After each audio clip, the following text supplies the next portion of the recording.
What I'd like to talk about now is some other threats to our way of life. And Education Minister Alan Tudge, he's one of the ones actually that's got a bit of steel in his spine up there in Canberra. He's actually accused students of forgetting what freedom of speech is after a University of Sydney student newspaper pulled a story that was critical of the Chinese government. Honi Soit defended its decision over fears of Sinophobia against the university's academics and Chinese students. Now, to discuss this, I was joined by IPA Western Civilizations Program Director Bella Dabrera earlier today. Is this more things to worry about infringing free speech on campus? This is quite a lot to worry about. What we're seeing here is the Chinese Communist Party essentially using the left's own identity politics against the left, which is quite fascinating to watch. But the interesting thing here is that the student newspaper decided to take down the article that made a link between a couple of the university's academics and the Chinese military, not because of what they said, not because of the content of the article, not because it was untrue or false, but because it didn't agree with the current climate of racism.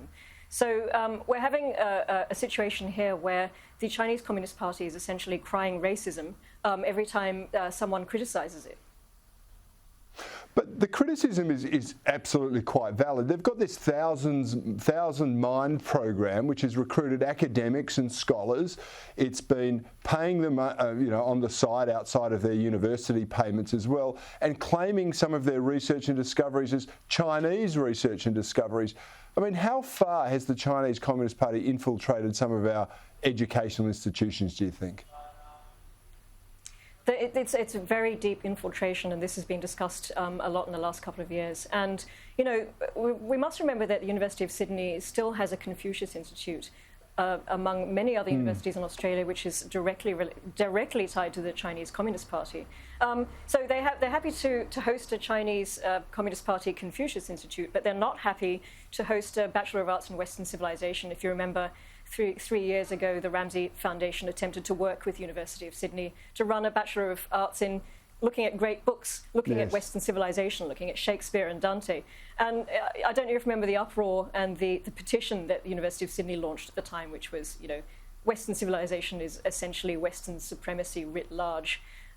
So they're happy to have the Confucius Institute, but they're very, very anti-Western civilization. And if you look at the words of the students explaining why they took the letter down, it's because they say that they want to make a stand against Western imperialism. So they're even using the words of the CCP, which is remarkable. Yeah, but Bella, we can forgive students for, hating imperialism and capitalism and all the other isms that provide them with the opportunities. I mean, that's what student lefties have always done. They eventually get a bit of a brain and they grow into conservatives or conservative-leaning people. But the Chinese Communist Party seem to have hijacked some of the senior professors, the vice-chancellors. Is it merely the weight of money, or is it the sort of ideological bent that China is going to be the economic future, perhaps, and they want to be part of it, so they're selling out early? Well, I think of a lot of it in the university's case is that there's a genuine antipathy towards Western civilization. So any other civilization is therefore considered better. So again, they use the language of the Chinese Communist Party rather than Western civilization. So it's really a deep ideological problem in our universities, which have long since been taken over by the identitarian left. And it's not just Sydney University; it's a Australia-wide university problem. We've just seen the University of Monash refusing to let the Institute of Public Affairs Generation Liberty have a stall at O Week because of our views on climate change. So it's a free speech problem. It's a influence of the Chinese Communist Party is there for everyone to see, and we must resist the Chinese Communist Party calling racism to every time they're criticised. We have to push back against that. Yeah, Bella, the IPA do some amazing work around the country on the force of freedom. You're director of the Western Civilization program. What are you doing specifically on campuses to right these wrongs, to correct the statements that have been put out and the mouthpieces for the Chinese Communist government? Well, what we do on campus through our campus coordinators is go to campuses and hold events and talk about things like freedom of speech, which is sometimes more difficult than you would hope at some of our campuses in Australia.